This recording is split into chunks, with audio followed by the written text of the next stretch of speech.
بسم اللہ الرحمن الرحیم۔ شروع کرتا ہوں اللہ کے نام سے جو بڑا مہربان نہایت رحم کرنے والا ہے۔ ناظرین حضرات، یہ درس آپ کی خدمت میں اسلامک دعویٰ اینڈ گائیڈنس سینٹر الصفرا بریدہ القصیم کی جانب سے پیش کیا جا رہا ہے۔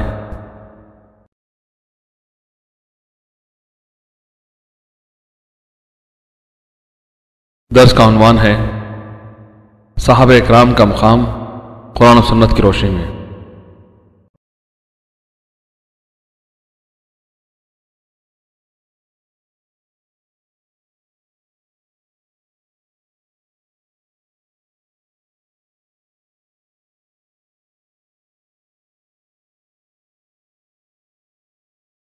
اور اس درس کے مقرر ہیں فضیلت الشیخ سید معراج ربانی حفظہ اللہ۔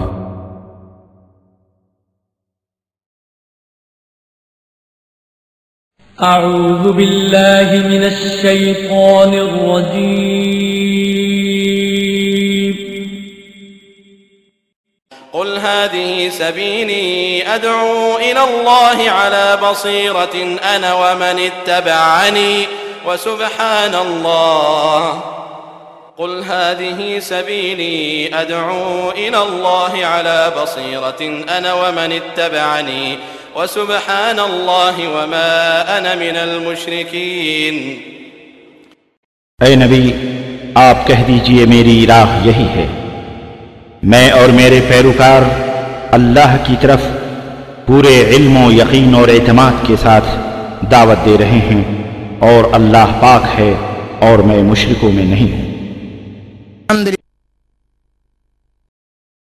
الرحمن الرحیم، والصلاة والسلام والمرسلین، اما بعد، قال اللہ والفرقان الحمید، فاعوذ باللہ من بسم اللہ الرحمن الرحیم، رضی اللہ عنہم ورضوا عنہ۔ برادران اسلام، دینی و ملی بھائیوں اور بزرگوں، ہم آپ حضرات کا اور اپنے مہمان فضیلت الشیخ ربانی حفظہ اللہ کا استقبال کرتا ہوں اور آپ حضرات کو خوش آمدید کہتا ہوں۔ محترم حضرات، جیسا کہ اعلانات کے ذریعہ آپ حضرات کو بخوبی معلوم ہے کہ آج بتاریخ 25 جمادی الاخر 13 ستمبر بروز جمعرات بعد نماز عشاء کا یہ پروگرام جس میں ہم اور آپ بیٹھے ہوئے ہیں، یہ مرکز دعویٰ و توعیت الجالیات بالصفرا بریدہ القصیم کے علاقے میں یہ مرکز واقع ہے، اور آج کے درس کا موضوع اور آج کے محاضرے کا عنوان جیسا کہ آپ حضرات کو معلوم ہے کہ ہے صحابہ کرام کا مقام کتاب و سنت کی روشنی میں۔ آپ حضرات کو معلوم ہے کہ صحابہ کرام رضوان اللہ علیہم اجمعین جو اس دنیا کے اندر جناب محمد الرسول اللہ صلی اللہ علیہ وسلم کی ذات گرامی پر ایمان لانے کے بعد آپ حضرات سے جنہوں نے ملاقات کیا، آپ حضرات سے یا آپ حضرات نے اللہ کے رسول صلی اللہ علیہ وسلم پر ایمان لایا، آپ سے ملاقات کی، اور ایمان ہی کی حالت میں صحابہ کرام رضوان اللہ علیہم اجمعین کا انتقال ہوا، وہ صحابہ تھے، یہ صحابہ کرام تھے جن کی تعریف خود قرآن کے اندر اللہ رب العالمین نے اپنی زبان میں فرمائی ہے، اور فرمایا ہے رضی اللہ عنہم ورضوا عنہ کہ یہ میرے صحابہ وہ ہیں جن سے میں راضی ہوں اور وہ مجھ سے راضی ہیں۔ صحابہ کرام کا مقام و مرتبہ اگر آپ کو اس کا اندازہ لگانا ہو تو آپ قرآن کو اسی طرح احادیث کا مطالعہ کریں کہ جناب محمد رسول اللہ صلی اللہ علیہ وسلم کا مقام و مرتبہ یا آپ کے سامنے صحابہ کرام کا مقام و مرتبہ کیا تھا۔ وہ بڑھیا جب اللہ کے رسول صلی اللہ علیہ وسلم کے پاس آتی ہے، اپنا مقدمہ پیش کرتی ہے اور کہتی ہے کہ اللہ کے رسول صلی اللہ علیہ وسلم آپ ہمارا فیصلہ کیجئے، تو آپ صلی اللہ علیہ وسلم کہتے ہیں، دوسرے دن پہ ٹال دیتے ہیں۔ بڑھیا کہتی ہے کہ اللہ کے رسول اگر آپ کی زندگی نہ رہی تو آپ صلی اللہ علیہ وسلم نے فرمایا تھا کہ ابو بکر میرے بعد زندہ ہیں۔ میرے محترم، اس طرح سے ابو بکر رضی اللہ تعالیٰ عنہ کے بعد دیگر صحابہ کرام رضوان اللہ علیہم اجمعین کے بعد آپ دیکھیں ان کی کتاب، ان کی سیرت آپ مطالعہ کریں تو انشاءاللہ آپ کے سامنے صحابہ کرام کے سلسلے میں ایسی ایسی باتیں معلوم ہوں گی کہ دنیا عش کرے گی، رش کرے گی، اور سارے کے سارے لوگ صحابہ کرام کا مقام و مرتبہ جان کر اپنے ایمان کو بھی لوگ تازہ کریں گے۔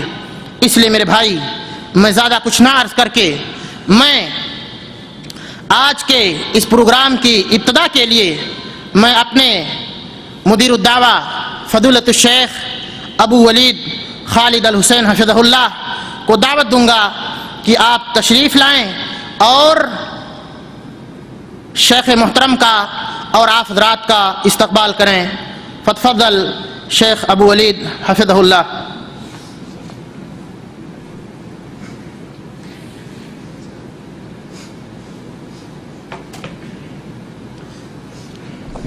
بسم اللہ الرحمن الرحیم۔ السلام علیکم ورحمۃ اللہ وبرکاتہ۔ آپ کیا حال ہے؟ ان الحمد لله نحمده ونستعينه ونستغفره ونعوذ بالله من شرور أنفسنا ومن سيئات أعمالنا، ومن أحسن قولا ممن دعا إلى الله وعمل صالحا وقال إنني من المسلمين۔ أيها الأخوة، أهلا بكم في بيت من بيوت الله ومع شيخ معروف لدى الجميع بمحاضراته وأشرطته وكتبه القيمة، هو الشيخ معراج رباني الداعية في مركز توعية الجاليات بحائل، فأهلا ومرحبا وسهلا به بيننا، ونأمل من الله عز وجل أن يبارك في أعماله وأن يطرح البركة في هذه المحاضرة وأن ينفع بها الجميع۔ ونقول للشيخ معراج رباني اور لوگا کا ہم استقبال کرتے ہیں۔ لعل إن شاء الله مضبوط ولا غلطنا؟ كما نشكر الشيخ الداعية بمركز توعية الجاليات بالصفراء الشيخ عبد السلام قمر الدين الرحماني، الذي حرص كل الحرص على هذه المحاضرات أو اللقاءات الشهرية، دائما يحرص على انتقاء ما يفيدكم وانتقاء المشايخ، وهو دائما يلح علينا ويذكرنا بالعناوين والمحاضرات وبموعد اللقاء الشهري دائما. وأنتم الجميع يعرف الشيخ عبد السلام دائما في المركز أو من خلال لقاءاته في المحلات التجارية أو في الشركات أو المؤسسات، فجزاه الله خيرا. أيها الأخوة، لا نريد الإطالة، فمع شيخنا الشيخ الفاضل معراج رباني في محاضرته من المعبود. وصلى الله وسلم على بكرة. إذن الآن المحاضرة هي مكانة الصحابة، وغدا إن شاء الله عز وجل من المعبود. فنحث الجميع على حضور المحاضرة غدا بعد صلاة الظهر والتواجد في هذا المسجد يا شيخ، في هذا المسجد إن شاء الله، وفرصة وجود الشيخ أن يحضر الجميع. وتذكرون من لم يحضر سواء في الشركات أو في السكن عندكم، تذكرون الجميع من أجل أن يحضروا إن شاء الله غدا. وصلى الله وسلم على نبينا محمد وعلى آله وصحبه أجمعين. جزاکم اللہ خیرا واحسن الجزاء. بغیر کسی طول و طویل کے میں قبل اس کے کہ اپنے اور آپ کے محبوب شیخ معراج ربانی حفظہ اللہ کو دعوت دوں، میں اپنے معزز و محترم دوست داعی فضیلت الشیخ محمد مصطفیٰ مدنی حفظہ اللہ، داعیہ جالیات حی البشر بریدہ، میں آپ کو دعوت دوں گا کہ آپ تشریف لائیں اور مقام صحابہ کے عنوان پر جو کچھ آپ کے پاس ہے اس سے ہمیں مستفید فرمائیں. فتفضل مشکورا شیخ.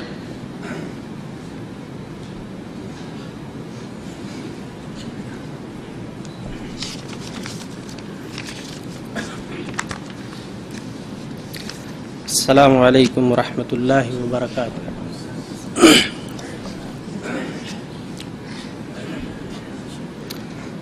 ہماری اس نظم کا عنوان ہے مقام صحابہ.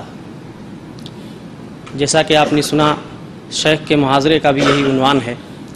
اسی تعلق سے چند اشعار میں نے کہے ہیں، اور اس نظم کا سب سے پہلا مصرع جیسا کہ شیخ عبدالسلام کے تمہیدی کلمات میں آپ نے سنا، رضی اللہ عنہم ورضوا عنہ، اسی کے تناظر میں اس مصرعے کو سماعت فرمائیں.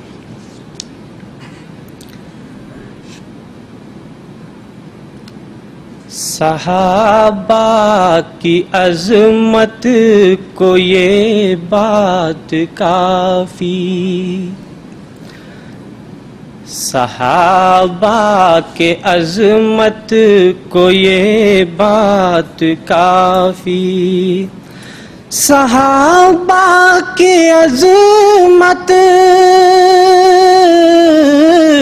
کو یہ بات کافی، وہ راضی خدا سے خدا ان سے راضی، وہ راضی خدا سے خدا ان سے راضی، یہی بات کافی، یہی بات کافی.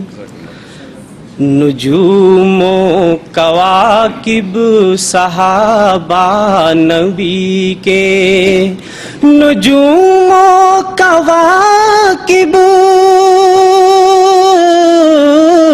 صحابہ نبی کے، صحابہ نبی کے، وہ راہ خدا کے تھے بے لوث غازی، وہ راہ خدا کے تھے بے لوث غازی، وہ راضی خدا سے خدا ان سے راضی. اور نبی کریم صلی اللہ علیہ وسلم کی حدیث ہے، لا تسبوا اصحابی، میرے صحابہ کو گالیاں مت دو، اس لیے کہ انہوں نے جو ایک مٹھی اللہ کے راستے میں خرچ کر دیا، اگر تم احد پہاڑ کے برابر سونا بھی خرچ کرو تو اس کو نہیں پا سکتے ہو. اسی حدیث کی روشنی میں اس مصرعے کو سماعت کیجیے گا. ہم ایک مد کی بھی فضیلت نہ پائیں، ہم ایک مد کی بھی فضیلت نہ پائیں، ہم ایک مد کی بھی فضیلت نہ پائے، فضیلت نہ پائے، جو مثل احد لائے سونا و چاندی، یہی بات کافی خدا ان سے راضی، وہ راضی خدا سے، خدا ان سے راضی۔ نبی گر کوئی حکم صادر کریں تو، نبی گر کوئی حکم صادر کریں تو، وہ لے جاتے ایک دوسرے سے ہی بازی، وہ راضی خدا سے، خدا ان سے راضی۔ عزائم صحابہ کے تھے اتنے راسخ، عزائم صحابہ کے تھے اتنے راسخ، عزائم صحابہ کے تھے اتنے راسخ کہ روم اور فارس کی دھرتی ہلا دی، یہی بات کافی، یہی بات کافی، وہ راضی خدا سے، خدا ان سے راضی۔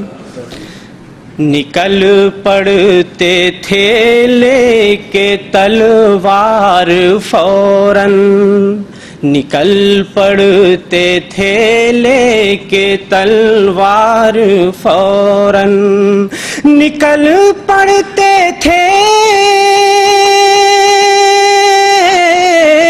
لے کے تلوار فوراً، جو دے دے صدارات میں بھی منادی، وہ راضی خدا سے، خدا ان سے راضی۔ ملی تربیت ان کو پیارے نبی سے، ملی تربیت ان کو پیارے نبی سے، ملی تربیت ان کو پیارے نبی سے، جگر ان کا ہیرے کے جیسا تھا صافی، وہ راضی خدا سے، خدا ان سے راضی۔ اور شہادت عثمان کے حوالے سے دو مصرے میں نے کہے ہیں، انشاءاللہ آنے والے سوموار کو ہمارے ہاں شیخ کا مستقل محاضرہ ہوگا سیرت عثمان غنی، میں یہاں مختصر متن پیش کر رہا ہوں، شرح کے لیے آپ وہاں تشریف لائیں۔ وہ منظر بھی دیکھا ہے چشم فلک نے، وہ منظر بھی دیکھا ہے چشم فلک نے، وہ منظر بھی دیکھا ہے چشم فلک نے، کہ عثمان کے گھر کو گھیرے ہیں باغی، وہ راضی خدا سے، خدا ان سے راضی۔ اور تھا قرآن ہاتھوں میں وقت شہادت، تھا قرآن ہاتھوں میں وقت شہادت، الہی وہ کتنے تلاوت کے عادی، وہ راضی خدا سے، خدا ان سے راضی۔ بیاں کس طرح ہو صحابہ کی عظمت، بیاں کس طرح ہو صحابہ کی عظمت، صحابہ کی عظمت نہیں جب میرے پاس الفاظ کافی وہ راضی۔ جزاک اللہ خیر، جزاک اللہ خیر۔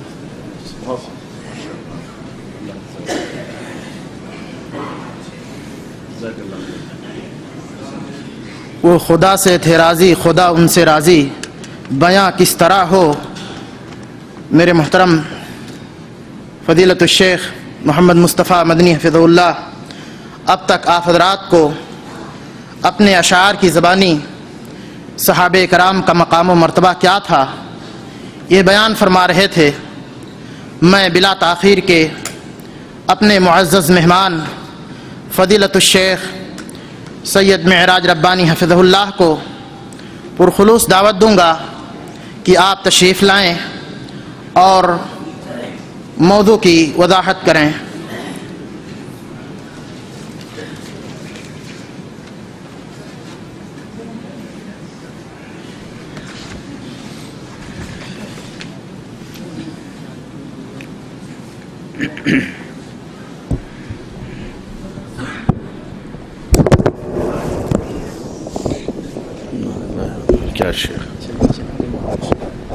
وبركاته. الحمد لله نحمده ونستعينه ونستغفره ونؤمن به ونتوكل عليه ونعوذ بالله من شرور أنفسنا ومن سيئات أعمالنا من يهده الله فلا مضل له ومن يضلله فلا هادي له وأشهد أن لا إله إلا الله وأشهد أن محمدا عبده ورسوله. أما بعد فإن خير الحديث كتاب الله وخير الهدي هدي محمد صلى الله عليه وسلم وشر الأمور محدثاتها وكل محدثة بدعة وكل بدعة ضلالة وكل ضلالة في النار. قال الله تبارك وتعالى في كلامه المجيد: أعوذ بالله السميع العليم من الشيطان الرجيم. بسم الله الرحمن الرحيم. هو الذي أرسل رسوله بالهدى ودين الحق ليظهره على الدين كله وكفى بالله شهيدا. محمد رسول الله والذين معه أشداء على الكفار رحماء بينهم تراهم ركعا سجدا يبتغون فضلا من الله ورضوانا سيماهم في وجوههم من أثر السجود مثلهم في التوراة ومثلهم في الإنجيل كزرع أخرج شطأه فآزره فاستغلظ فاستوى على سوقه يعجب الزراع ليغيظ بهم الكفار. وعد الله الذين آمنوا وعملوا الصالحات منهم مغفرة وأجرا عظيما. اللهم صل على محمد وعلى آل محمد كما صليت على إبراهيم وعلى آل إبراهيم إنك حميد مجيد. اللهم بارك على محمد وعلى آل محمد كما باركت على إبراهيم وعلى آل إبراهيم إنك حميد مجيد. تمام قسم کی حمد و ثنا، کبریائی اور بڑائی اس اللہ عز و جل کے لیے لائق و زیبہ ہے جس نے ہمیں اور آپ کو پیدا فرمایا، اور بیش بہا درود و سلام اس ذات مبارکہ مقدسہ پر جو ساری کائنات کے لیے رشد و ہدایت بنا کر کے بھیجے گئے. برادران اسلام، نوجوان دوستوں، بزرگوں اور بھائیوں، آج بتاریخ 25 جمادی الثانی 1422 ہجری مطابق 13 ستمبر سن 2001 عیسوی کو مکتب توحید الجالیات الصفرا کی طرف سے جو یہ عظیم الشان اجلاس منعقد ہوا ہے، اس اجلاس میں جس موضوع پر میں لب کشائی کرنا چاہتا ہوں وہ موضوع ہے مقام صحابہ رضوان اللہ علیہم اجمعین قرآن و سنت کی روشنی میں. حضرات، اس موضوع کے بیان کرنے کی غرض و غایت کیا ہے؟ اس موضوع کو کیوں منتخب کیا گیا؟ اس موضوع کے سننے کے فوائد کیا ہیں؟ آئیے مختصر طور پر چند نکات میں آپ کے سامنے یہ باتیں رکھوں. اس موضوع کو بیان کرنے کا مقصد یہ ہے تاکہ امت محمدیہ صلی اللہ علیہ وسلم کے اولین کتاب و سنت کے حاملین، قرآن و احادیث کے اولین عاملین ان کے مقام اور مرتبے کا علم آنے والی نسلوں کو حاصل ہو کہ ان کا مقام و مرتبہ کیا ہے۔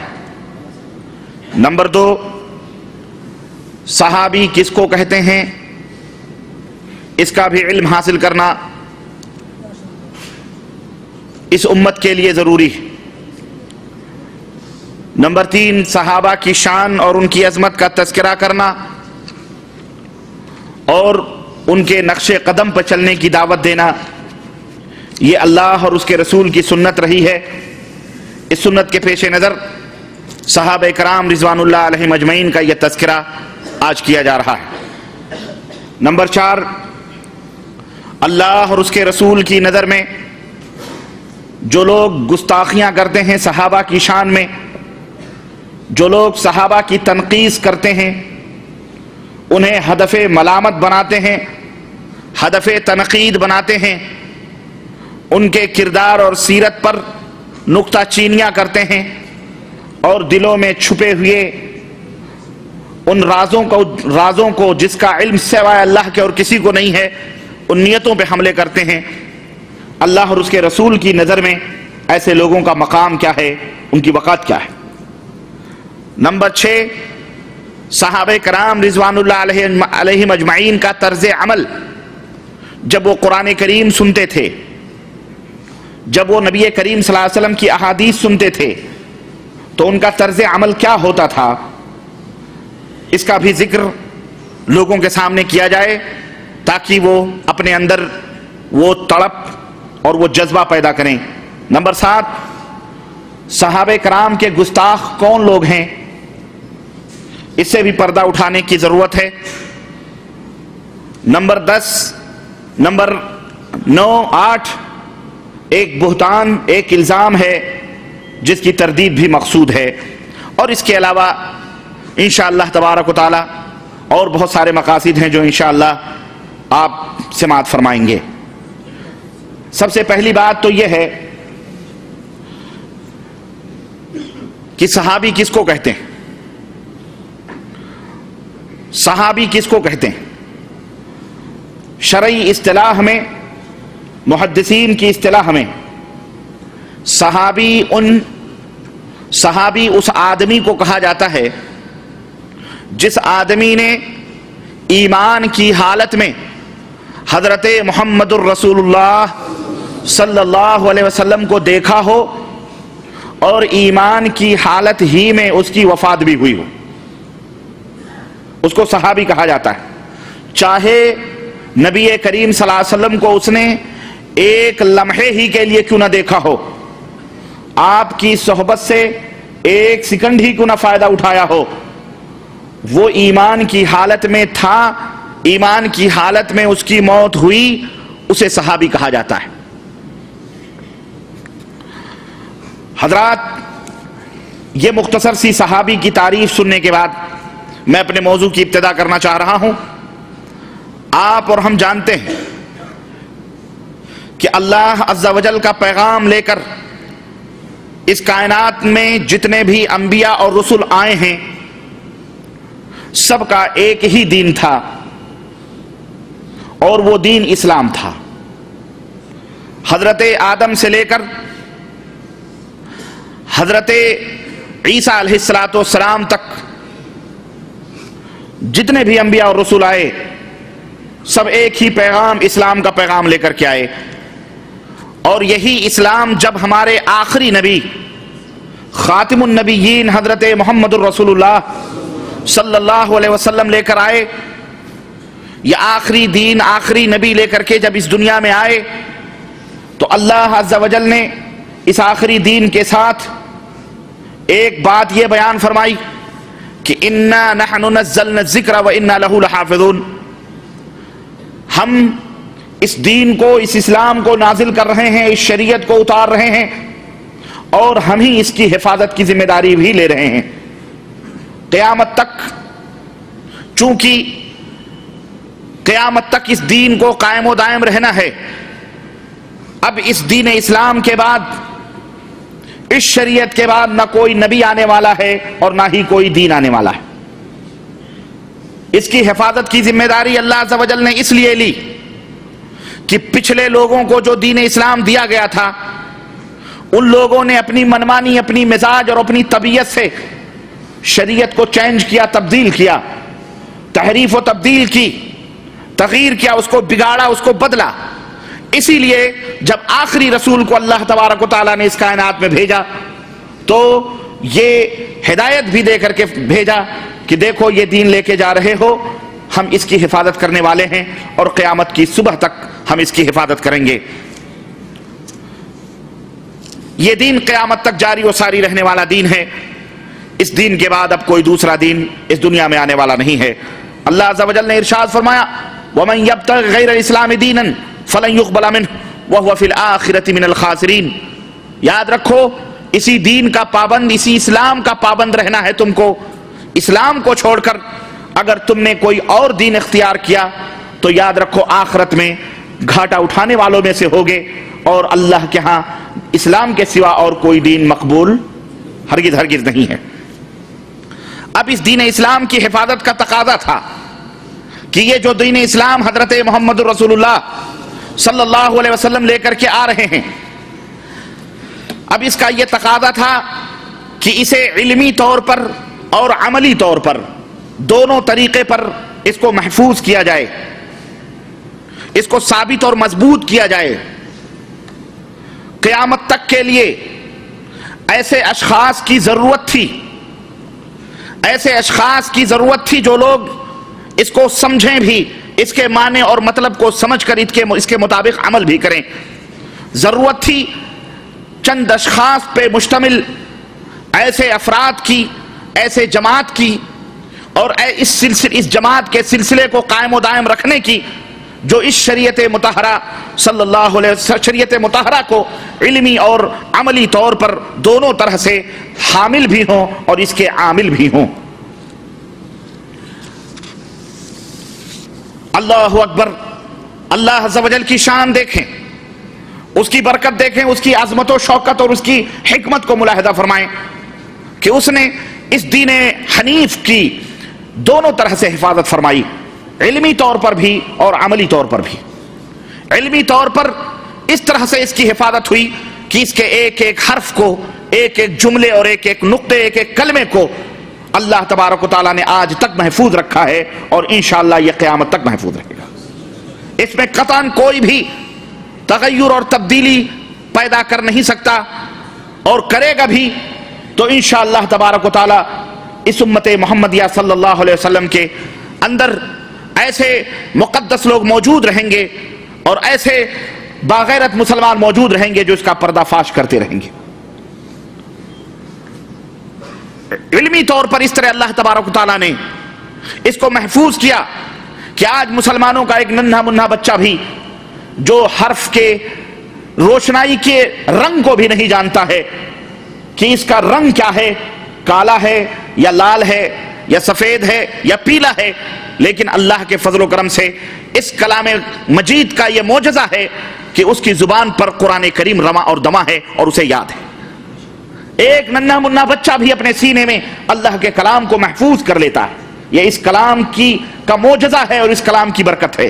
علمی طور پر اللہ تبارک و تعالیٰ نے اس طرح سے اپنے بندوں سے حفاظت کا کام لیا، اور عملی طور پر اس طرح سے حفاظت کا کام لیا کہ وہ صحابہ کرام جن کے سینوں میں یہ قرآن محفوظ تھا، وہ صحابہ کرام جو اس قرآن کے حاملین تھے، اللہ اکبر، اس روئے زمین پر چلتے پھرتے قرآن کی تفسیر نظر آیا کرتے تھے، قرآن کی عملی تفسیر نظر آتے تھے۔ حفاظت کے اولی ذرائع اور اولی وسائل جو اشخاص متعین ہوئے، ہم انہیں صحابہ کے نام سے یاد کرتے ہیں۔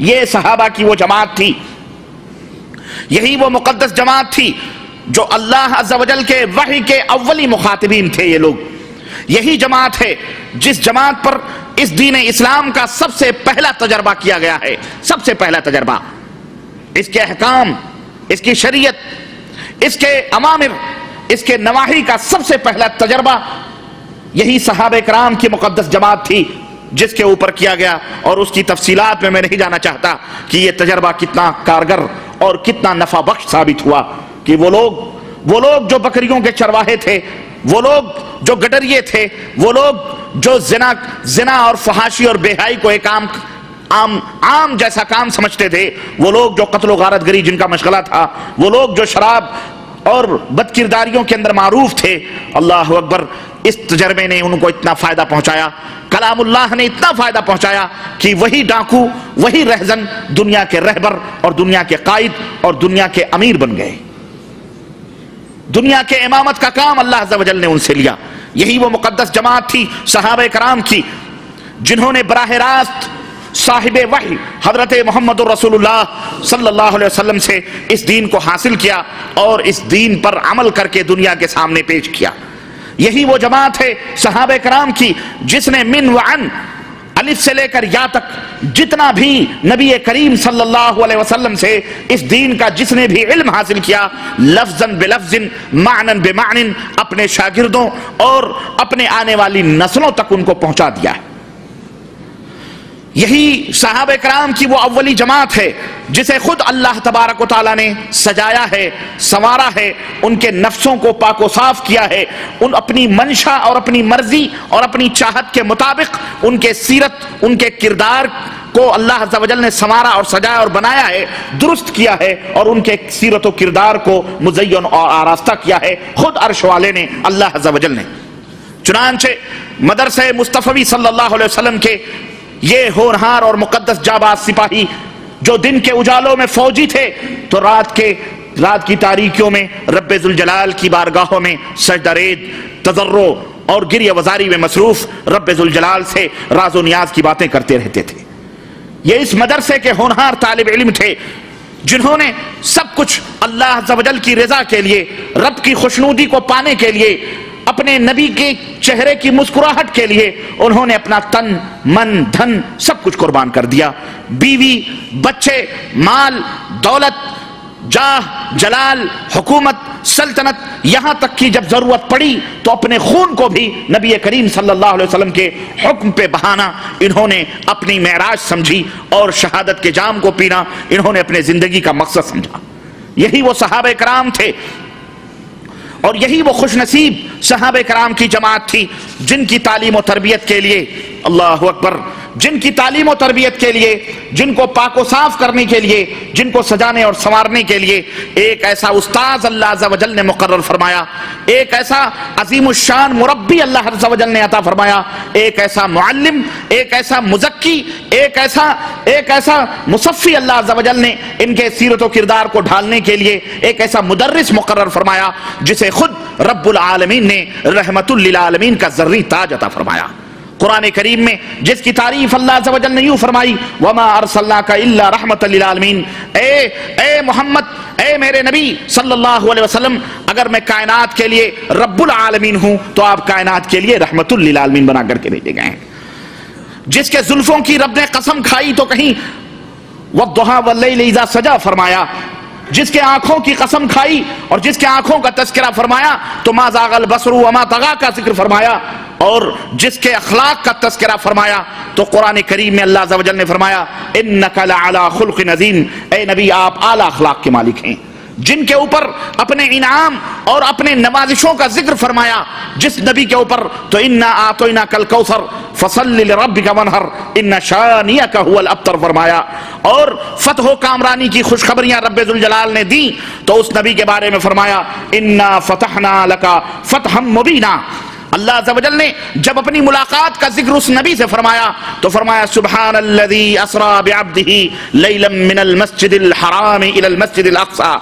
الغرض میرے عزیز، چلتے چلتے جب میں نے عالم خیال میں مومنوں کی ماں اما عائشہ صدیقہ رضی اللہ تعالیٰ عنہ سے سوال کیا، اما میرے نبی کا کردار کیا تھا، اما میرے نبی کا کیریکٹر کیا تھا، میرے نبی کی سیرت کیا تھی، ان کا اخلاق کیا تھا، ان کا مقام اور مرتبہ کیا تھا، اما عائشہ صدیقہ رضی اللہ تعالیٰ عنہ فرماتی ہیں اما قرأت القرآن کان خلقہ القرآن، قرآن پڑھو، پورا قرآن محمد الرسول اللہ صلی اللہ علیہ وسلم کے اخلاق، ان کے کردار، ان کے عظمتوں کی شان اور ان کے رفعتوں کا ذکر کر رہا ہے۔ وَرَفَعْنَا لَكَ ذِكْرَكَ، اے نبی ہم نے آپ کے ذکر کو آپ کے لیے بلند فرمایا ہے۔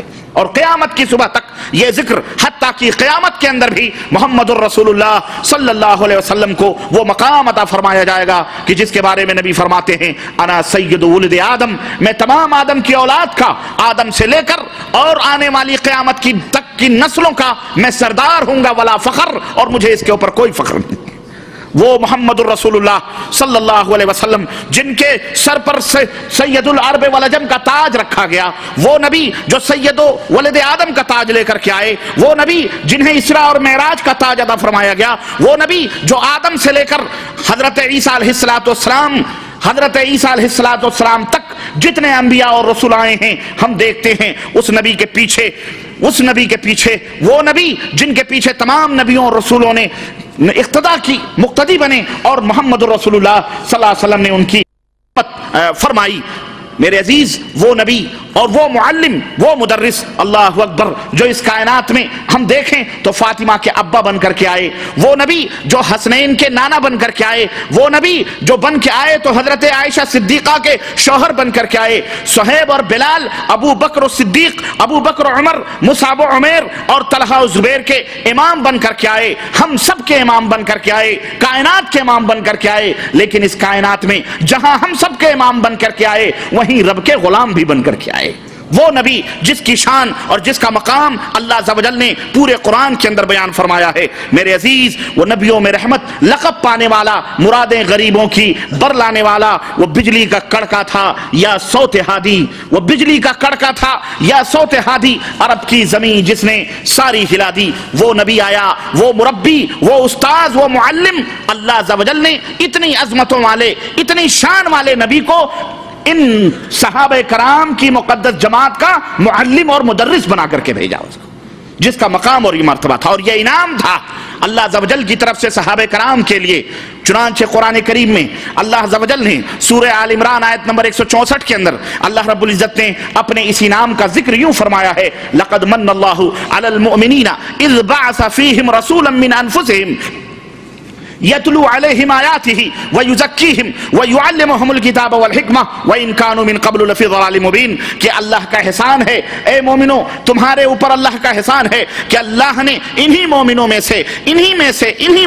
سے ایک ایسے رسول کو بھیجا ہے، ایک ایسا معظم اور ایک ایسا عظیم پیغمبر بنا کر کے بھیجا ہے ہم نے، جو ان کے اوپر اللہ کے آیتوں کی تلاوت کرتا ہے۔ وَيُزَكِّيهِمْ، وہ رسول ان کو شرک اور بدعت اور خرافات سے پاک و صاف کرتا ہے۔ وَيُعَلِّمُهُمُ الْكِتَابَ وَالْحِكْمَةَ، اور انہیں کتاب و حکمت کی تعلیم دیتا ہے۔ وَإِن كَانُوا مِن قَبْلُ لَفِي ضَلَالٍ مُبِينٍ، حالانکہ یہ اس سے پہلے کھلی ہوئی گمراہیوں میں تھے۔ یہ علم و حکمت کے خزانے، یہ تزکیہ و تصفیہ کے گوہربار اس مقدس جماعت کے لیے تھے جنہیں ہم صحابہ کرام کے نام سے یاد کرتے ہیں، جنہیں ہم صحابہ کہتے ہیں۔ اب چونکہ میرے عزیز اس علمی اور عملی خزانوں کے وہ مالک بنائے جا رہے ہیں، صحابہ کرام کے سپرد نبوت کی یہ میراث ہو رہی ہے، اس لیے ضروری تھا کہ ان کی بھی امانت و دیانت کا تذکرہ کیا جائے، ان کے بھی صداقت کے بارے میں اللہ عز و جل اپنے بندوں کے بارے میں تعلیم دے، ان کے بھی مقام و مرتبے کا ذکر کر دیا جائے، تاکہ قیامت تک آنے والی جتنی بھی نسلیں ہیں ان صحابہ کرام کو اپنا نمونہ سمجھیں، اپنا قدوہ سمجھیں، ان کے اوپر اپنی زبانوں کو دراز نہ کریں، انہیں ہدف تنقید نہ بنائیں، ہدف ملامت نہ بنائیں، بلکہ ان کے اوپر کلی اعتماد اور بھروسہ کریں۔ چنانچہ اللہ عز و جل نے ان صحابہ کرام کے بھی فضائل اور ان کے بھی مناقب قرآن کریم کے اندر بیان فرمائے ہیں۔ اور اللہ ذرا رب ذوالجلال کا اسلوب بیان دیکھیے، عرش اعظم سے آواز آتی ہے، اللہ ارشاد فرماتا ہے محمد الرسول اللہ والذین معہ اشداء علی الکفار، محمد یہ اللہ کے رسول ہیں صلی اللہ علیہ وسلم، اور جو محمد کے ساتھی ہیں، جو محمد کے رفیق ہیں، جو محمد کے صحابہ ہیں، جو محمد کے جلوں میں بیٹھنے والے ہیں صلی اللہ علیہ وسلم، اشداء علی الکفار، یہ کافروں کے اوپر گرم ہیں، وہ رحماء بینہم، اور آپس میں رحم دل ہیں، آپس میں نرم ہیں۔ ان کی صفات کیا ہیں، ان کی کیفیت کیا ہے، ان کا کردار کیا ہے، اللہ بیان فرما رہا ہے۔ ہم کسی کے کردار کو بیان کریں، ہم کسی کی رفتوں کو بیان کریں، وہ کوئی بیان نہیں ہے۔ خالق کائنات جس کی رفتیں بیان کرے، جن کی صفات بیان کرے، وہ کتنی عظمتوں کے مالک، وہ کتنی عظمتوں کا مالک ہوگا۔ اللہ عز و جل ارشاد فرماتا ہے تراہم رکعا سجدا، جب تم ان کو دیکھو گے رکوع کی حالت میں پاؤ گے، سجدوں کی حالت میں پاؤ گے، رب کے سامنے گڑ گڑاتے ہوئے، رب کے سامنے بھیک مانگتے ہوئے پاؤ گے۔ یبتغون فضلا فضلا من اللہ، اور رکوع اور سجدوں میں یہ رب کا فضل تلاش کرتے ہیں، رب کی خوشیاں ڈھونڈتے ہیں. سیماہم فی وجوہہم، ان کی پہچان یہ ہے، ان کی پہچان سجدوں کی نشانیاں ان کی پیشانیوں پہ چمک رہی ہوتی ہیں، ان کی نشان اور ان کی پہچان یہ ہے. اللہ اکبر. دنیا کے لوگوں، اللہ عز و جل ارشاد فرماتا ہے کہ سنو سنو، یہ ہے میرے رسول کے صحابہ کا مقام، اور یہ ہے ان کی عدالت، اور یہ ہے ان کی سیرت، اور یہ ہے ان کے صفات، اور یہ ہے ان کے کیریکٹرز، اور یہ ہے ان کے سیرت و کردار. ہم نے ایسے لوگوں کو اپنے نبی کا ہمنشین، اپنے نبی کا ساتھی، اپنے نبی کا صحابی بنایا ہے، جو اس قدر کردار کے عظیم مالک ہیں. اللہ اکبر. اور اے لوگو، اور میں علماء کرام کی خصوصی توجہ چاہتے ہوئے اہل علم کی توجہ چاہوں گا کہ اللہ عز و جل نے اس آیت کریمہ میں یہ دعویٰ کیا ہے، کیا؟ محمد الرسول اللہ، محمد اللہ کے رسول ہیں صلی اللہ علیہ وسلم. اللہ نے اس آیت کریمہ میں دعویٰ کیا ہے، اور اس دعوے کی دلیل کیا دی ہے؟ محمد صلی اللہ علیہ وسلم اللہ کے رسول ہیں. دلیل کیا دی ہے؟ دلیل سنو ذرا. اللہ اکبر. قرآن کریم میں دلیل کیا دے رہا ہے اللہ تبارک تعالیٰ؟ صحابہ کرام کو اللہ نے دلیل میں پیش کیا ہے کہ محمد اللہ کے رسول ہیں. دلیل اللہ تعالیٰ صحابہ کرام کو پیش کر رہا ہے. پیش کیا کر رہا ہے کہ والذین معہ، اور جو اس کے ساتھی ہیں ان کے سیرت و کردار کو پیش کر رہا ہے. صحابہ کے کیریکٹر کو اللہ بطور ثبوت اور بطور دلیل پیش کر رہا ہے، اور گویا لوگوں کو یہ بتلانا چاہتا ہے کہ اے دنیا کے لوگوں، یہ جو رسول ہم نے بھیجا ہے جن کا نام محمد ہے صلی اللہ علیہ وسلم، یہ ساری کائنات کے رسول ہیں، یہ ساری کائنات کے پیغمبر ہیں، یہ ساری کائنات کے رہنما ہیں، یہ ساری کائنات کے قائد ہیں، یہ ساری کائنات کے رہبر ہیں. اگر تمہیں اس میں شک ہے، اس میں شبہ ہے، ان کی سیرت میں شک ہے، ان کے کیریکٹر میں شک ہے، ان کے کردار میں شک ہے، ان کی امانت و صداقت میں شک ہے، تو ان کے اوپر شک نہ کرو، ان کے اوپر شبہ نہ کرو. ارے آدمی کو اس کے دوست سے پہچان لو. تمہیں دیکھنا ہے، تم ان کی بات کرتے ہو، ان کے صحابہ کو دیکھو. دنیا کے لوگوں، تم میرے رسول کی عظمت کو جاننا چاہتے ہو، میرے رسول کے مقام و مرتبے کو سمجھنا چاہتے ہو، ان کی صداقت و شرافت کو دیکھنا چاہتے ہو، تو ان کو بعد میں دیکھنا، ذرا ان کے صحابہ کو دیکھ لو، ذرا ان کے ساتھیوں کو سمجھ لو، ان کے ساتھیوں کا کردار کیا ہے، ان کے ساتھ اٹھنے بیٹھنے والے جو رفقا ہیں، ان کے رفیقوں کا کردار کیا ہے. جب تم ان کے رفقا کا معاملہ دیکھ لو گے، اور جب ان کے رفقا کا یہ حال ہے کہ وہ اللہ رب العزت سے اس طرح ڈر رہے ہیں، اس طرح رب کے بارگاہ میں سجدہ ریز ہیں، اس طرح رب کی خوشیاں تلاش کر رہے ہیں، اس طرح رب کے بارے میں ان کا یقین ہے، تو اللہ اکبر. جب ان کے ساتھیوں کا یہ عالم ہے تو وہ نبی اس کا کیا مقام ہوگا اور اس کا کیا مرتبہ ہوگا. اللہ اکبر. کیا نظر تھی جس نے مردوں کو مسیحا کر دیا، کیا نظر تھی جس نے مردوں کو مسیحا کر دیا. میرے مسلمان دوستوں اور بھائیوں، صحابہ کرام کا یہ مقام ہے کہ جس نے ان کے اوپر شک کیا، صحابہ کی عظمتوں پر، صحابہ کرام کے اوپر جس نے شک کی نظر ڈالی، ان کے اوپر ہدف تنقید ان کو بنایا، اپنی زبان دراز کی، ان کو تانو تشنی ان کے اوپر کیا، یا ان کی رفعتوں اور ان کی عظمتوں کی کسی نے اگر ان کی کمتری بیان کی یا ان کی تنقیص کی، تو اللہ اکبر. عرش پہ مستوی ہمارا رب، وہیں سے اللہ تبارک تعالیٰ آواز دیتا ہے. بذات خود ایسے لوگوں کا منہ توڑ جواب قرآن کریم میں اللہ عز و جل دیتا ہے، اور ہمیشہ ہمیش کے لیے ایسے لوگوں کو اللہ تبارک تعالیٰ نے ذلت و پستی کی خوشخبری سنائی اور فرمایا کہ وَإِذَا قِيلَ لَهُمْ آمِنُوا كَمَا آمَنَ النَّاسِ قَالُوا أَنُؤْمِنُ كَمَا آمَنَ السُّفَهَاءُ أَلَا إِنَّهُمْ هُمُ السُّفَهَاءُ وَلَكِنْ لَا يَعْلَمُونَ. سورہ بقرہ آیت نمبر 13 کہ کچھ لوگوں نے جب کچھ لوگوں سے یہ کہا گیا کہ لوگوں ایمان لے آؤ، جس طرح سے صحابہ کرام ایمان لائے ہیں، نبی کے ساتھی نبی کے اوپر ایمان لائے ہیں، اس طرح تم ایمان لے آؤ. تو انہوں نے کیا کہا؟ انہوں نے کہا انؤمن کما آمن السفہاء. ارے یہ بیوقوف جس طرح سے ایمان لائے ہیں اپنے اس نبی پر، ہم اس طرح سے ایمان لائیں، ہم اس طرح ایمان نہیں لائیں گے. ان کی زبان سے بیوقوف نکلا. یہ بیوقوف لوگ ہیں، یہ سادے سودے لوگ ہیں. تنقیص کی لوگوں نے، ان کی تحقیر کی، ان کی مذمت کی لوگوں نے. اللہ عز و جل نے عرش سے آواز دی اور فرمایا الا انہم ہم السفہاء. لوگو تم انہیں بیوقوف کہتے ہو، یہ بیوقوف نہیں بلکہ تم خود بیوقوف ہو، تم خود احمق ہو، تم خود خود جو ہے ذلیل اور رسوا ہو، وَلَكِنْ لَا يَعْلَمُونَ، لیکن تم کو علم نہیں ہے، تم کو اس کا پتہ نہیں ہے۔ تو جس کی برائی کرنے پر، جس کی تنقیص کرنے پر خود اللہ عز و جل ان کی برائی کرے، ان کا مقام و مرتبہ کیا پوچھنا ہے۔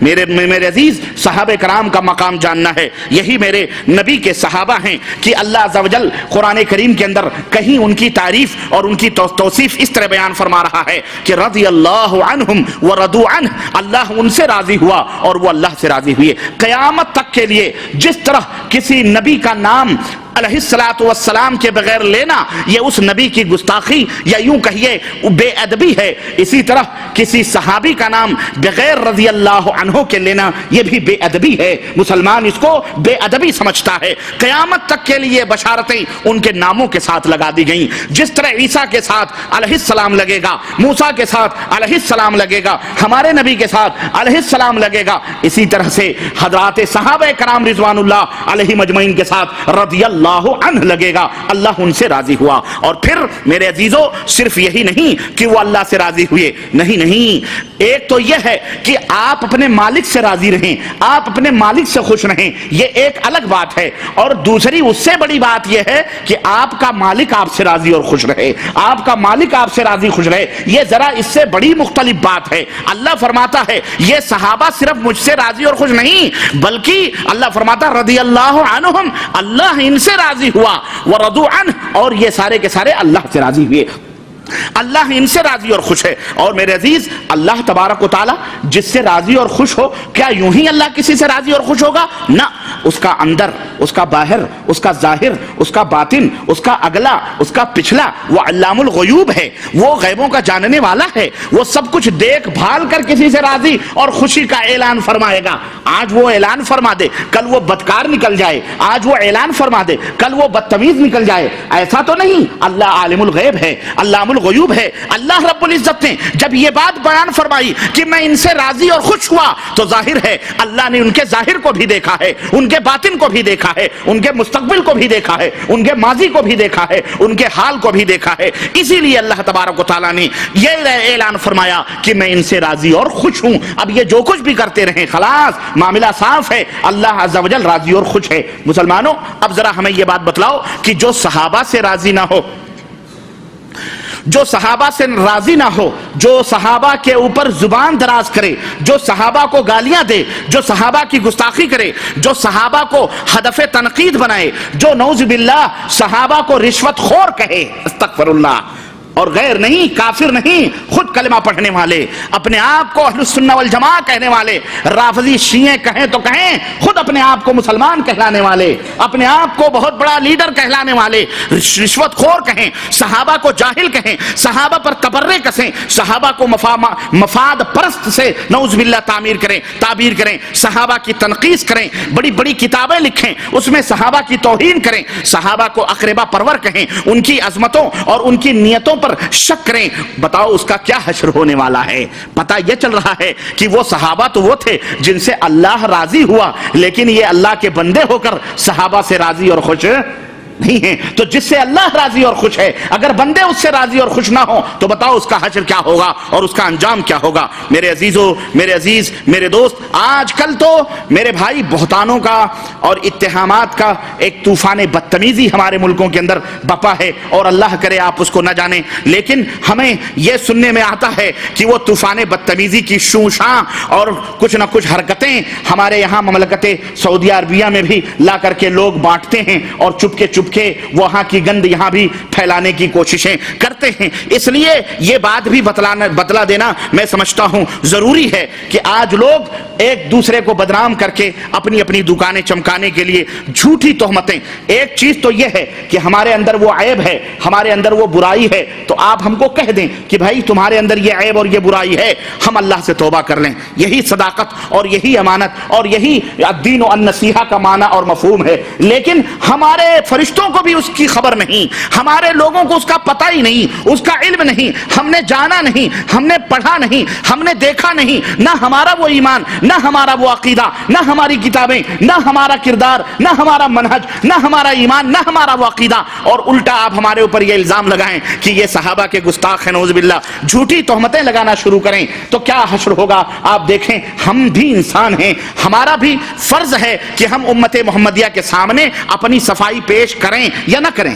بولو, کرنا فرض ہے. آپ کو کوئی سرے بازار چور کہے, آپ کو کوئی سرے بازار لفنگا کہے, آپ کو کوئی سرے بازار جا کر کے کیا کہتے ہیں خیانت کا الزام لگائے, اور آپ خاموش بن کے بیٹھے رہیں, گوتم بدھ بنے, تو دنیا کیا کہے گی؟ دنیا کہے گی چور ہے جبھی نہیں بول رہا ہے, چور ہے جبھی تو خاموش ہے کہ نہیں؟ چور ہے جبھی چپ ہے. یہ اگر چور نہ ہوتا, لیل کے نہ بیٹھا ہوتا, نگل کے نہ بیٹھا ہوتا تو بڑا آواز نکلتی. گلا بند ہے اس کا مطلب یہ ہے کہ یہ چور ہے. یہی کہیں گے جس طرح آج دنیا دیکھو خاموش بیٹھی ہوئی ہے, خاموش بیٹھی ہوئی ہے, اور امریکہ بیچارہ چلا رہا ہے کہاں ہے کہاں ہے کہاں ہے, جدھر دیکھو نظر دوڑا رہا ہے, گھوم گھما کے یہ بیچارے کمزور مسلمان ہی اس مردود کو نظر آ رہے ہیں. ان کے اوپر شک و شبہے, ارے ان کے پاس اتنی دولت کہاں ہوں گی کہ اتنا جا کے کریش کریں گے. اس نے اپنے نیچے نہیں دیکھ رہا ہے کتنے دشمن اس کے اپنے بیٹھے ہوئے ہیں, اس کے گھر میں دشمن بیٹھا ہوا ہے, اس کے اپنے ملکوں میں اس کے دشمن بیٹھے ہوئے ہیں. نہ جانے کن لوگوں نے یہ حرکتیں کی ہیں, اور شبہات مسلم دنیا کے اوپر آ رہی. اللہ وہ دن نہ لائے انشاءاللہ تعالی, جب غبار چھٹے گا, جب پتہ چلے گا 2 منزلہ بلڈنگیں ہیں, دنیا کی سب سے اونچی بلڈنگیں گری ہیں, اتنی جلدی یہ غبار نہیں چھٹنے والا ہے, نہ دھوئیں ختم ہونے والے ہیں, ہاں بہت دن لگیں گے. بہرحال تو اس طرح میرے عزیزو, ہم جب لوگوں کو توحید کا درس دیتے ہیں, ہم جب لوگوں کو اتباع سنت کی بات کرتے ہیں, عقید توحید کی بات کرتے ہیں, شرک و بدعت سے روکنے کی بات کرتے ہیں, اندھی تقلید اور باپ داداؤں سے چلتے ہوئے رسم و رواج سے روکنے کی بات جب ہم کرتے ہیں, تو بجائے اس کے کہ ان برے اعمال سے توبہ کیا جائے, کتابوں کے اندر بھری ہوئی ان بدعقیدیوں کو جلا دیا جائے, ان کو دریا برد کر دی جائے, قرآن و سنت کی طرف رجوع کیا جائے, بجائے اس کے کہ اپنے ایمان, اپنے اعمال کا, اپنے عقیدے کا جو ہے کیا کہتے ہیں معائنہ کیا جائے, الٹے چور کوتوال کو ڈانٹنے والی بات ہوتی ہے. ہمارے اوپر برس پڑتے ہیں کہ جناب علی ہمارے اوپر برس پڑتے ہیں, اور برسیں تو ٹھیک ہے لیکن الزامات نہ لگائیں, صحیح بات بولیں, لیکن تھوک کے بھاؤ جھوٹ بولے جاتے ہیں, تھوک کے بھاؤ. اللہ عز و جل کی قسم ہے, نبی کی مسجد میں, یہ مسجد اللہ کے گھر میں کھڑے ہو کر کے یہ بات میں کہہ رہا ہوں کہ تھوک کے بھاؤ جھوٹ بول رہے ہیں, استغفر اللہ, اور جھوٹ بول کر الو اپنا سیدھا کرنے کی کوشش کرتے ہیں. بڑے بڑے دارالعلوم ہیں, باقاعدے بہتان تراشیوں کے اوپر مبنی بڑے بڑے جھوٹ کے فتوے, جھوٹوں کے فتوے بمبارڈ کیے جاتے ہیں کہ یہ گستاخ رسول ہیں, یہ صحابہ کو گالیاں دیتے ہیں, یہ صحابہ کو بدعتی کہتے ہیں. استغفر اللہ. ارے سنو, ہمارا موقف یہ ہے کہ جو صحابہ کی شان میں گستاخی کرتا ہے وہ بے ایمان ہے, ایمان والا نہیں ہو سکتا. وہ ہم اعلان کرتے ہیں اور کہتے ہیں صحابہ کو یہ بدعتی کہتے ہیں, صحابہ کو گالیاں دیتے ہیں, خلفائے راشدین کو غلط کہتے ہیں, اور کہتے ہیں یہ جو ہے صحابہ کو نہیں مانتے, یہ قرآن و حدیث کو اپنی منمانی سمجھتے ہیں, قرآن و حدیث کو اپنے منمانی سمجھتے ہیں. ہم اتباع سنت کی بات کریں تو ہمیں تقلید کے بھول بھلائیوں کی طرف دعوت دی جاتی ہے. ہم کہتے ہیں کہ ہم قرآن و حدیث پر عمل کریں تو ہمیں غیر مقلد, لا مذہب, خارجی, گمراہ, فتنے باز, فتنہ پرور اور نہ جانے کیا کیا, وہاں بھی انگریزوں کی پیداوار ہیں, یہ غیر مقلد انگریزوں کے ایجنٹ ہیں, اور ایسی باتیں اللہ کی قسم کتابوں میں کیسٹوں کے اندر انہوں نے لکھی ہیں, اور وہ میرے پاس موجود ہیں کہ یہ شیطان کے, یہ جو غیر مقلد اپنے آپ کو اہل حدیث کہتے ہیں, یہ شیطان کے عضو تناسل سے پیدا ہوئے ہیں. علماء دین ہیں, علماء دارالعلوم, مناظرے ہیں, اہل سنت ہیں. یہ ہم کس سے پیدا ہوئے ہیں؟ عضو تناسل سے پیدا ہوئے ہیں.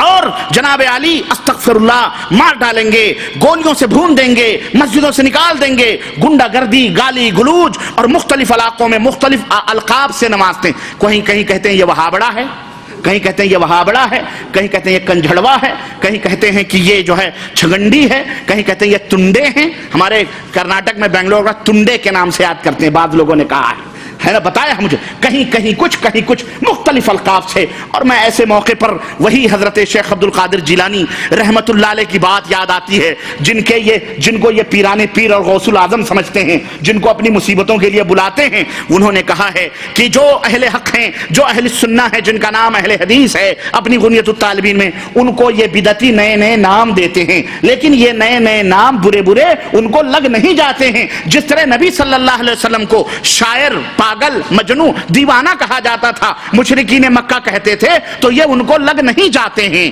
اسی طرح یہ نام بھی ان کو لگ نہیں جانتے. تو ہم بھی یہی کہہ کر کے تسلی کر لیتے ہیں. اور میرے عزیز, میرے دوست, یہ نام دے دے کر کے امت کے اندر فتنے پھیلا کر امت کو اپنے فیور میں لیا جاتا ہے کہ یہ ذلیل ہیں, یہ رسوا ہیں, یہ ایسے ویسے, دنیا بھر کے نعوذ باللہ. اور ابھی دلی میں ایک کانفرنس ہوئی ہے بھارت شریف کے دلی راجدھانی کے اندر تحفظ سنت کے نام سے. وہاں بڑے بڑے شریف مولویوں کا اجتماع تھا, بڑے ہی شریف اور بڑے ہی پاکیزہ لوگ جمع تھے. تقدس اتنے تھے کہ دامن نچوڑ دیں تو فرشتے وضو کرنے والی بات تھی. اور جناب علی سپاریاں اور پان کے اوپر کیا کیا گالیاں دی ہیں کہ علم والحفیظ. میں نے کہا کتنے شیریں ہیں تیرے لب کی رقیب, گالیاں دے کے بے مزہ نہ ہوا. تم گالیاں دو, یہ نبی کی امت الحمدللہ قرآن و سنت سمجھ رہی ہے.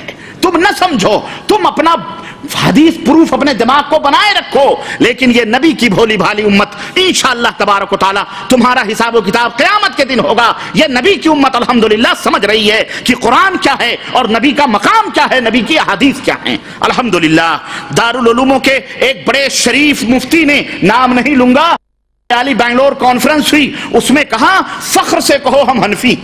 ہم نے کہا یار فخر سے کہو ہم مقلد. ہم نے کہا یہ بھی کوئی بات ہے, یہ کوئی فخر, یہ تو ہمارے ہاں ہندو کہتے ہیں, باقاعدہ بورڈ لگائے ہوئے ہیں کہ گرو سے کہو ہم کیا ہیں, گرو سے کہو ہم ہندو ہیں. یہ ان کے نعرے تم نے کہاں سے لے لیے؟ ارے یہ کہو نا فخر سے کہو ہم مسلمان ہیں, فخر سے کہو ہم مسلمان ہیں. اب تم مقلد جو جاہل, جس کا مطلب ہوتا ہے بے عقل, بے عقلی پہ فخر کرنا کوئی عقل بندی ہے؟ لیکن ان کو کون سمجھائے, مفتی ہیں. اور جناب علی کہا گیا یہ جو غیر مقلد ہیں اہل حدیث جو اپنے آپ کو کہتے ہیں, یہ خارجی ہیں, یہ رافضی ہیں, یہ شیعوں جیسے عقیدے رکھتے ہیں. قرآن کریم کی 6666 آیتوں میں ان کا کوئی عمل نہ ان کا کوئی عقیدہ ملتا جلتا, کچھ بھی نہیں. خلاص کافر ہو گئے بھائی, جس کا عملی قرآن, عقیدہ قرآن کے مطابق. اور ویسی اسٹیج پر ایک مولانا صاحب, ندوہ شریف کے ایک مولانا صاحب نے تقریر کی اور کہا بھائیو جھگڑا کیوں کرتے ہیں, ہم سب مسلمان ہیں, لڑائی ہیں, ارے تم اہل حدیث رہو, تم ہم فلاں رہیں, کوئی بات نہیں, ہم بھی تو اہل حدیث ہیں, ہم بھی تو اہل حدیث ہیں, ہم بھی تو قرآن حدیث پہ عمل کرتے ہیں, تو اس میں جھگڑا کس بات کا؟ ہم نے کہا دیکھو ایک مولوی کہتا ہے یہ کافر ہیں, ایک مولوی کہتا ہے ہم بھی اہل حدیث, اب یہ بھی تو کافر ہو گیا.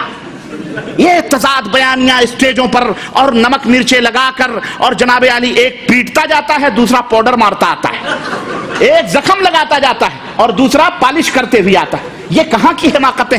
ارے وہ بولو جو اللہ کے قرآن میں موجود ہے, اور وہ بات کرو جو محمد الرسول اللہ صلی اللہ علیہ وسلم کے فرمان میں موجود ہے. امت کو گمراہ مت کرو, ہم جانتے ہیں کون کتنے پانی میں ہیں, یہ اللہ کا شکر اور اس کا احسان ہے. میرے عزیزو, میرے پاس دیکھیے ایک فتویٰ ابھی آیا, ایک فتویٰ شارجہ سے, میرے ایک بھائی نے, میں نے کہا میں بریدہ کے علاقے میں ہوں, یہ فتویٰ آیا ہے, یہ دیکھیں فتویٰ آیا. اس نے کہا ربانی صاحب میں بھیجنا چاہتا ہوں. میں نے کہا بھیج دو. یہ ایک دارالعلوم دیوبند کا فتویٰ ہے. یہ دیکھیں فتویٰ کیا ہے معلوم؟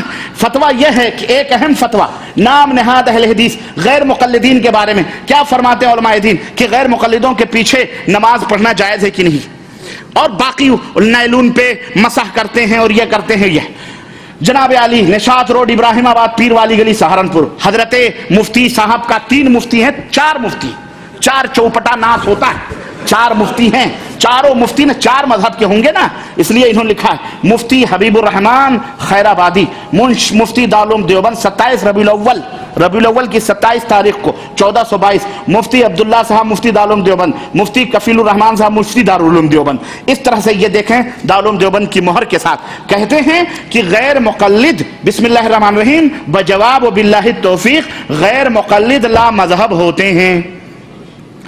ہم یہ کہتے ہیں غیر مقلد, تم کہتے کس کو ہو؟ پہلے مسئلہ تو یہی اٹکا ہوا نا, ہم مسلمان ہیں الحمدللہ, قرآن و سنت مانتے ہیں, ہم قرآن و سنت کے داعی ہیں, قرآن و سنت مانتے ہیں, تو ہم کو متبع سنت کہو. اب آپ اگر اپنے آپ کو کہتے ہیں کہ ہم مقلد ہیں، ہم تو روکنے تو نہیں جا رہے ہیں، آپ مقلد ہیں اپنے آپ کو، تو آپ اپنے آپ کو مقلد کہو، ہمیں غیر مقلد تھوڑی کہا جاتا ہے۔ بھئی مقلد کا الٹا غیر مقلد نہیں ہوتا، مقلد کا الٹا متبع ہوتا ہے۔ رات کا الٹا غیر رات ہوتا ہے، بولو، دن کا الٹا غیر دن ہوتا ہے، رات کا الٹا دن ہے، اور دن کا الٹا کیا ہے؟ رات ہے۔ تاریکی کا الٹا اجالا ہے کہ غیر تاریکی۔ اب کوئی یہ کہے بھئی آج غیر تاریکی ہے، چماٹ چھین کے مارے کہ بےہود ہو، ابے اجالا کہہ دے، یہ کیا ہے؟ غیر تاریکی ہے کہ نہیں؟ بھئی اسلام کا الٹا کیا ہے؟ کفر ہے، اور کفر کا الٹا اسلام ہے۔ جہاں توحید کا الٹا شرک ہے، اور شرک کا الٹا سنت کا الٹا بدعت ہے، اور بدعت کا الٹا سنت ہے۔ اسی طرح دن کا الٹا رات ہے، رات کا الٹا دن ہے۔ تو تقلید کا الٹا اتباع ہے، اور اتباع کا الٹا تقلید ہے۔ تو مقلد کا الٹا متبع ہوا، اور متبع کا الٹا مقلد ہوا۔ تو متبع نہیں کہتے، کیوں؟ اگر متبع کہیں گے کہ یہ نبی کی سنتوں کے متبع ہیں تو دنیا تھوکے گی، کہے گی تو کون ہے پھر؟ اس لیے کوئی ایسا نام دو، ٹنڈے ہیں، یہ وہابڑا ہیں، یہ غیر مقلد ہیں، یہ لا مذہب ہیں، یہ خارجی ہیں، نعوذ باللہ، یہ الزامات، یہ اتہامات، استغفر اللہ۔ مفتی صاحب فرماتے ہیں یہ لا مذہب ہیں۔ ہمارا کوئی مذہب نہیں، ہمارا مذہب مذہب اسلام ہے، ہمارا مذہب، ہمارا دین اسلام ہے۔ ہم اس مذہب کو نہیں مانتے جو تم نے 400 برس کے بعد بنایا ہے، ہم اس مذہب کو مانتے ہیں جو 400 برس سے پہلے سے موجود تھا، جو آدم سے لے کر کے آج تک الحمدللہ موجود ہے، اور وہ مذہب اسلام ہے۔ آئی سمجھ میں نہیں آئی؟ ہم وہ بیچ کے مذہبوں کو نہیں مانتے۔ یاد رکھنا، ہم محمد الرسول اللہ صلی اللہ علیہ وسلم کے متبع اور پیروکار ہیں، اور ایک مسلمان کا یہی عقیدہ ہے۔ اللہ اور اس کے رسول نے تمہیں ان چکروں میں پڑنے کا حکم نہیں دیا ہے، بلکہ اللہ اور اس کے رسول نے اپنی اطاعت اور اپنی پیروی کا حکم دیا ہے۔ نہ ہی سنو، جن کے ناموں کے تم نے مذہب بنائے ہیں، سن لو، ان بیچارے لوگوں نے بھی اپنے پیچھے چلنے کا حکم، انہوں نے بھی یہی کہا ہے، خذوا من حیث ما اخذوا، وہیں سے لو، وہیں سے دین کو سمجھو جہاں سے ہم نے دین کو سمجھا ہے، رب کے قرآن سے اور مصطفیٰ جان رحمت صلی اللہ علیہ وسلم کے فرمان سے۔ اب تم کہتے رہو لا مذہب، واقعی ہم یہ قادیانی مذہب نہیں ہے، رافضی مذہب نہیں ہے، یہ بھی تو مذہب ہے نا، ہم بہری مذہب نہیں ہیں، ہم چشتی مذہب نہیں ہیں، ہم سہروردی مذہب نہیں ہیں، ہم نقشبندی مذہب، ہم ان بدعتی اور مشرکانہ مذہبوں سے الحمدللہ دور ہیں۔ کہتے ہیں کہ یہ لا مذہب ہیں، یہ چاروں اماموں میں سے کسی مذہب کو نہیں مانتے، اپنی منمانی عمل کرتے ہیں۔ ان سے کہو امام ابو حنیفہ رحمۃ اللہ علیہ جو غیر مقلد تھے، وہ بھی غیر مقلد تھے نا، وہ بھی غیر مقلد تھے، وہ بھی تقلید نہیں کرتے تھے الحمدللہ، وہ بھی غیر مقلد تھے۔ تو یہ غیر مقلد امام ابو حنیفہ رحمۃ اللہ علیہ کس کی تقلید کرتے تھے؟ کس امام کو مانتے تھے؟ وہ بھی امام کائنات حضرت محمد الرسول اللہ صلی اللہ علیہ وسلم کو مانتے تھے۔ اور یہ مفتی صاحب لکھتے ہیں کہ یہ غیر مقلد لوگوں کو دھوکہ دیتے ہیں کہ ہم قرآن و حدیث پر عمل کرتے ہیں۔ یہ تو دنیا جان رہی ہے کہ ہم دھوکہ دے رہے ہیں، کہ الحمدللہ صحیح عمل بھی کر کے دکھا رہے ہیں۔ کہتے ہیں کہ یہ لوگ خلفائے راشدین اور صحابہ کرام کی شان میں گستاخیاں کرتے ہیں۔ یہ کیا کرتے ہیں؟ خلفائے راشدین اور صحابہ کرام کی شان میں گستاخیاں کرتے ہیں۔ اور ہم یہ کہتے ہیں کہ لوگوں سنو، کسی کے انفرادی اگر کوئی شخص کی غلطی ہو، اس کی اپنی بات کر دور رکھو، لیکن امت کا یہ اجماع ہے اہل السنہ والجماعہ کا کہ صحابہ کرام کی شان میں گستاخیاں کرنے والا مومن نہیں ہو سکتا ہے۔ ہم اعلان کرتے ہیں، جاؤ، اور اگر صحابہ کرام کی شان کی گستاخیاں تم تو ہمارے منہج میں، ہماری فکر میں ایک دلیل بھی پیش نہیں کر سکتے، لیکن اگر دلیل کی ضرورت ہو تو میرے پاس یہ دلیل موجود ہے، یہ دلیل موجود ہے کہ کس نے صحابہ کرام کی شان میں گستاخیاں کی ہیں۔ صحابہ کرام کی شان میں سننا چاہتے ہو تو سنو، اصول فقہ کی معرکۃ الآراء کتاب ہم نے بھی پڑھی ہے، اور ان دارالعلوموں سے ہم نے بھی سرٹیفکیٹ لی ہے، اور یہاں بھی اگر کسی دارالعلوم کے فارغین موجود ہیں تو میں ان سے بھی درخواست کروں گا کہ اللہ کے لیے اگر یہ جھوٹ ہے تو میرا گریبان موجود ہے، اس کو پکڑو۔ اصول فقہ کی معرکۃ الآراء کتاب نور الانوار جو درسی کتابوں میں پڑھائی جاتی ہے، اس کے اندر جناب علی مبحث الاہلیہ کے تحت یہ بات مسئلہ ذکر کیا گیا ہے. اور مسئلہ کیا ہے؟ کہتے ہیں کہ جہالت کی ایک قسم ایسی ہے جس کی قیامت کے روز بھی معافی نہیں ہوگی.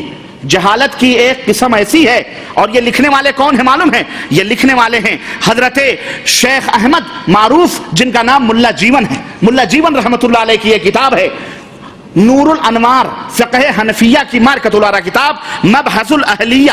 یہ یاد رکھنا، مبحث الاہلیہ. اس کے تحت کہتے ہیں جہالت کی ایک قسم ایسی ہے جس قسم کی قیامت کے روز بھی معافی نہیں ہوگی اور نہ ہی اس کے بارے میں کوئی عذر سنا جائے گا، جیسا کہ معاندین کا کفر، جیسے کافر لوگ ہیں ضدی کافر، ان کا کوئی عذر سنا، جیسے معاندین کا کفر، جیسے معتزلہ کا عذاب قبر کا انکار کرنا. معتزلہ کہتے ہیں عذاب قبر نہیں ہے. جیسے رؤیت باری تعالیٰ اور شفاعت کا انکار کرنا. یہ عذر اللہ کے ہاں قبول نہیں کیا جائے گا، بلکہ یہ لوگوں کو یہ جہالت اللہ کے ہاں معاف نہیں ہوگی. کہتے ہیں وغیرہ وغیرہ. اسی کے ساتھ یہ مثال بھی دی گئی. کیا مثال دی گئی؟ کجہل الشافعی كجهل الشافعي في جواز القضاء بشاهد ويمين فإنه مخالف للحديث المشهور وهو قوله البينة على المدعي واليمين على من أنكر وأول من قضى به معاوية. نور الانوار صفحہ نمبر 300، مطبوعہ 1992 عیسوی. 1992 عیسوی کا یہ مطبوعہ. اس کا مطلب کیا ہوا؟ معنی کیا ہے؟ اس کا معنی یہ ہے کہ جس طرح سے ایک جہالت کی ایک قسم اللہ کے ہاں معاف نہیں ہوگی، ان قسموں میں سے ایک قسم یہ بھی ہے جیسے امام شافعی کی جہالت. کس کی جہالت؟ اب بولو گستاخ ائمہ ہم ہیں یا کون ہے؟ جیسے امام شافعی کی جہالت اسی قسم کی ہے جو انہوں نے ایک گواہ اور مدعی کی قسم پر حق دلانے کا فیصلہ دیا. امام شافعی کے ہاں یہ ہے کہ اگر کسی نے کوئی دعویٰ کیا تو وہ قسم کھا لے اور ایک گواہ لا کر کھڑا کر دے تو اس کو حق میں فیصلہ دے دیا جائے گا. تو نور الانوار والے کہہ رہے ہیں، جو فقہ حنفی کے اصول فقہ کے امام ہیں، وہ کہہ رہے ہیں کہ جیسے یہ جہالت کی بات ہے، امام شافعی کو یہ بات نہیں کہنی چاہیے. یہ جہالت کی بات ہے، یہ وہ جہالت ہے جو قیامت کے دن معاف نہیں کی جائے گی. کہتے ہیں کہ جب مدعی کے ذمہ گواہ اور منکر پر قسم ہے، سب سے پہلے اس اصول کے مطابق فیصلہ کرنے والے معاویہ بن ابو سفیان رضی اللہ تعالیٰ عنہ. گویا معاویہ نے جو سب سے پہلے یہ فیصلہ دیا ہے، وہ بھی اس جرم میں شریک ہیں، وہ بھی قیامت کے دن معاف نہیں. سمجھے آپ؟ نہیں سمجھ آئی آپ کو؟ مسئلہ نہیں سمجھ آیا؟ کتنی بڑی بددیانتی کی بات ہے یہ. لکھتے ہیں کہ جیسے ایک جہالت کی ایک قسم ہے کہ وہ جہالت ایسی ہے کہ قیامت کے دن اللہ اس جہالت کو معاف نہیں فرمائے گا. انہی جہالتوں میں سے ایک جہالت شافعی کی ہے کہ جو انہوں نے یہ کہا کہ اگر کوئی شخص قسم کھا لے، ایک گواہ پیش کر دے، مدعی کے اوپر قسم ہے کہ حق دلانے کا فیصلہ دے، ایک گواہ اور مدعی کی قسم پر حق دلا دیا جائے گا. اور کہتے ہیں یہ مشہور حدیث کے خلاف ہے کہ مدعی کے ذمہ گواہ اور منکر پر قسم ہے. تو کہتے ہیں سب سے پہلے اس اصول پر جو شافعی نے اختیار کیا ہے، امیر معاویہ نے فیصلہ دیا ہے. تو نعوذ باللہ وہ بھی ہوئے نہ جاہل، اور اس جہالت کی اس قسم میں ہوئے جس کو اللہ معاف قیامت کے دن. اعوذ باللہ. تو لیجئے جناب علی، امام حضرت معاویہ رضی اللہ تعالیٰ عنہ اور امام شافعی بھی جاہل، اور ایسا جہل کہ قیامت کے روز بھی یہ معافی نہیں ہوگی. نعوذ باللہ. میں سمجھتا ہوں، اور یہ سنو، یہ کسی رافضی کا کلام نہیں، یہ کسی شیعہ کا الزام نہیں، بلکہ اپنے آپ کو میں کیا کہوں، اپنے آپ کو امام ابو حنیفہ رحمۃ اللہ علیہ کی طرف منسوب حنفی مقلد کہلانے والے یہ اہل سنت والجماعت جنہوں نے ادب و احترام کا ٹھیکہ لیا ہوا ہے، ان کا کلام ہے یہ، اور یہ ان کی بات ہے. اور یاد رہے، یہ فیصلہ سنو، یہ جو فیصلہ امیر معاویہ رضی اللہ عنہ نے کیا ہے کہ اگر کسی نے کسی کو حق دیا اور ایک گواہ اور ایک قسم کھا لیا تو اس کو حق دے دیا جائے گا، یہ فیصلہ تنہا امیر معاویہ کا نہیں ہے، بلکہ تمام جمہور علماء اسلام کا اور صحابہ اور تابعین کا یہ فیصلہ ہے، جس کو چیلنج کیا گیا ہے کہ یہ جہالت ہے. استغفر اللہ.